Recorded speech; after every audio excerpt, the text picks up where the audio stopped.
2026년 1월 6일 머니픽 코리아 데일리 뉴스입니다. 오늘 크립토가 오른 이유는 세 가지였다. 것이 지정학, 기업 비트코인 회계, 그리고 옵션 만기입니다. 이 정보는 로이터 통신에 게재된 내용을 중심으로 한 것임을 먼저 알려드립니다. 오늘은 코인이 왜 올랐는지를 코인 초보자, 그러니까 코린이도 바로 이해할 수 있게 아주 쉽게 풀어보겠습니다. 중요한 전제가 하나 있습니다. 오늘 같은 날 시장을 이해하는 핵심은 코인 자체의 좋은 소식이 아니라 전 세계 시장에서 동시에 작동하는 큰 흐름, 즉 글로벌 리스크 프레임이라는 점입니다. 쉽게 말해 코인만 보고 이해하려고 하면 계속 엇갈리고 주식, 금, 달러 같은 바깥 흐름과 같이 봐야 왜 오르고 왜 흔들리는지가 보인다는 뜻입니다. 오늘 결론부터 말하면 방향을 맞추는 예언을 하려는 날이 아니라 내가 어떤 조건에서 움직일지 미리 정해두는 조건 점검의 날이었습니다. 특히 오늘은 파생상품 만기 같은 이벤트가 겹치면 단기 흔들림이 커질 수 있어서 더더욱 차분하게 조건을 확인해야 하는 날이었습니다. 먼저 왜 이런 설명이 필요한지부터 정리해 보겠습니다.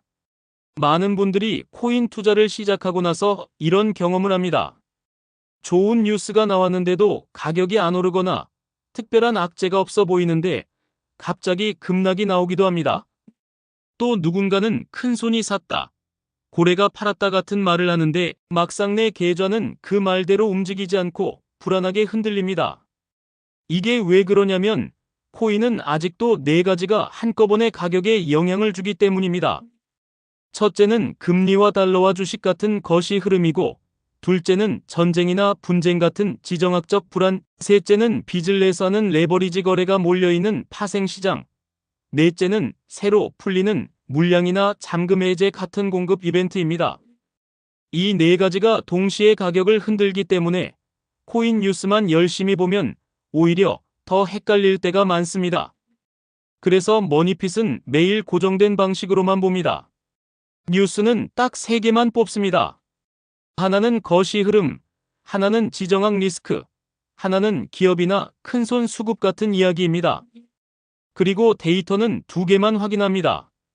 하나는 레버리지 시장이 과열인지 아닌지, 또 하나는 공급이나 물량 이벤트가 있는지입니다. 마지막으로 버핏 렌즈, 즉 투자 원칙으로 결론을 내립니다. 오늘은 이 포맷 그대로 아주 쉽게 설명해 드릴게요. 자, 첫 번째 이유는 리스크온, 한국말로 하면 위험자산 선호 흐름입니다. 이 말이 어려우면 이렇게 이해하시면 됩니다. 사람들이 불안하면 안전한 곳으로 돈이 갑니다. 예를 들면 예금, 국채, 금 같은 곳이죠. 반대로 사람들이 괜찮아 보인다, 더 벌어볼까라는 마음이 커지면 돈이 주식 같은 위험자산으로 들어갑니다. 그리고 요즘 시장에서는 코인도 주식과 비슷한 위험자산처럼 움직이는 날이 많습니다. 즉 주식이 강하면 코인도 같이 오르고 주식이 흔들리면 코인도 같이 흔들리는 구간이 있습니다. 그래서 오늘 코인이 오른 첫 번째 큰 배경은 전 세계 주식 시장이 비교적 강한 분위기였고 위험자산을 사려는 분위기가 살아있었다는 점입니다. 여기서 코린이가 꼭 기억해야 하는 실전 포인트가 하나 있습니다. 오늘 오르는 이유가 코인에 특별히 좋은 소식이 있어서라기보다 시장 전체가 위험자산을 사는 분위기라서 함께 올라가는 경우가 있다는 겁니다. 이런 날에는 코인 내부 뉴스만 보면 착각하기 쉽습니다. 와, 뭔가 대단한 호재가 있나 보다라고 생각하고 추격 매수를 하는데 사실은 주식이 흔들리면 코인도 바로 같이 흔들릴 수 있는 장인 겁니다. 그래서 오늘 같은 날은 코인만 보지 말고 최소한 주식 분위기, 달러 분위기, 금리 분위기를 같이 보라는 결론이 나옵니다.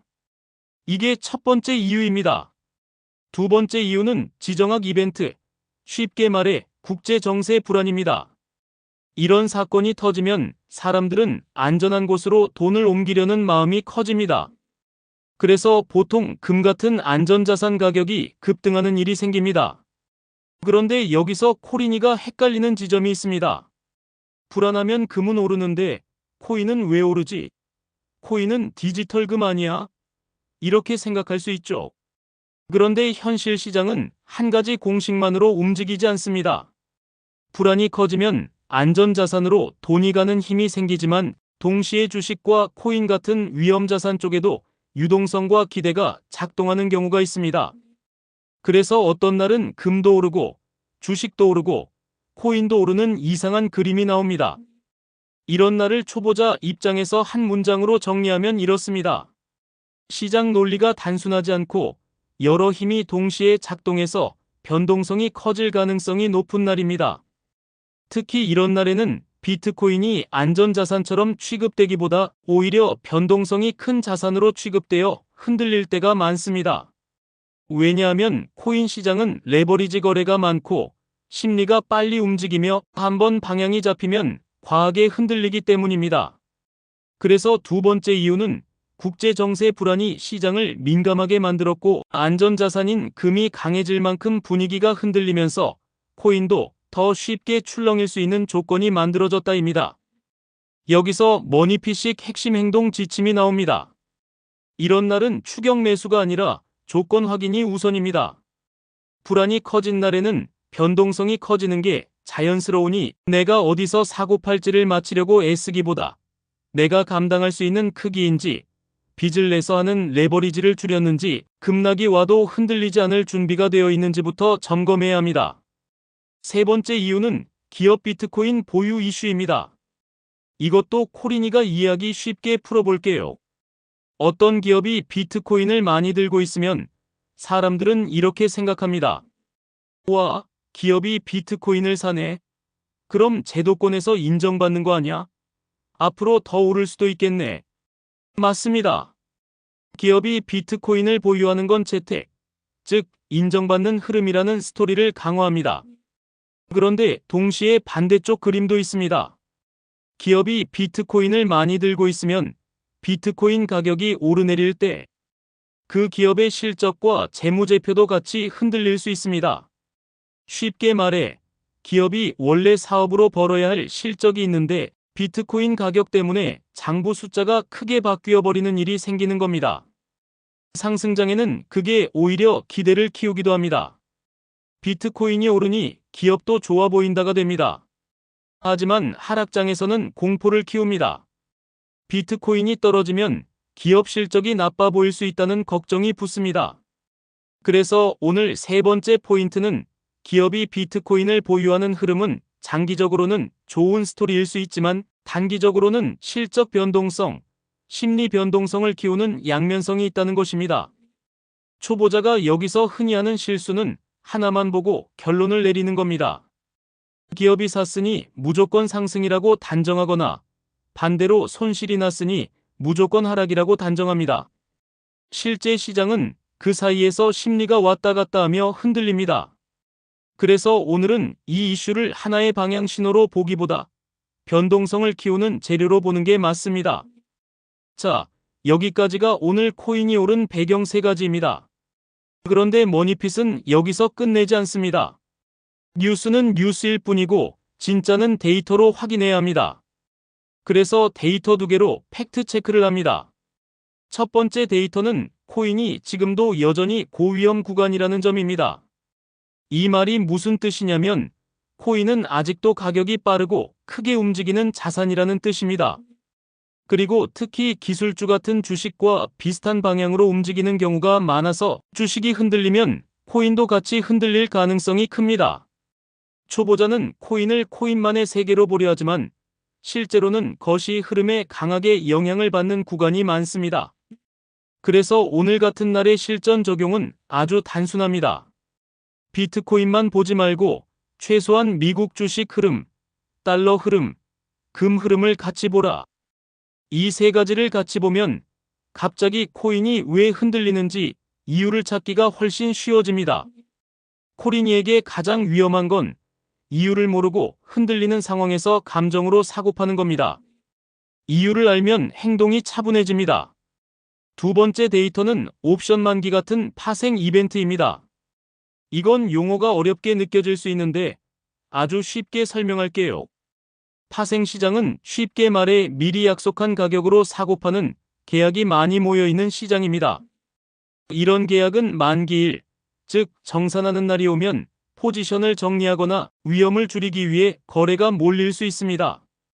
그러면 현물 시장, 즉 실제 코인 가격도 영향을 받으며 흔들릴 수 있습니다. 여기서 중요한 원칙은 딱 하나입니다. 만기 이벤트는 가격이 오를지 내릴지를 예언해주지 않습니다. 대신 흔들림을 키우는 역할을 할 수 있습니다. 초보자는 만기 이벤트를 보면서 그래서 오르나요? 내리나요? 를 묻는데 실전에서는 이렇게 이해해야 합니다. 만기 전후에는 변동성이 커질 수 있으니 확신으로 베팅하지 말고 리스크 관리를 먼저 하자. 그리고 사람들이 자주 언급하는 맥스페인 같은 용어도 있습니다. 이것도 한국말로 풀면 옵션에 돈이 많이 몰린 가격대 정도로 이해하시면 됩니다. 이 가격대로 반드시 가야 한다는 법칙이 아니라 시장 참여자들이 몰린 구간을 보여주는 참고선일 뿐입니다. 그래서 그 숫자만 보고 베팅하는 건 위험합니다. 머니피식 체크는 이렇게 정리합니다. 만기일 전후에는 레버리지 비중을 낮추고 손절이나 감당 가능한 손실 범위를 미리 확정해라.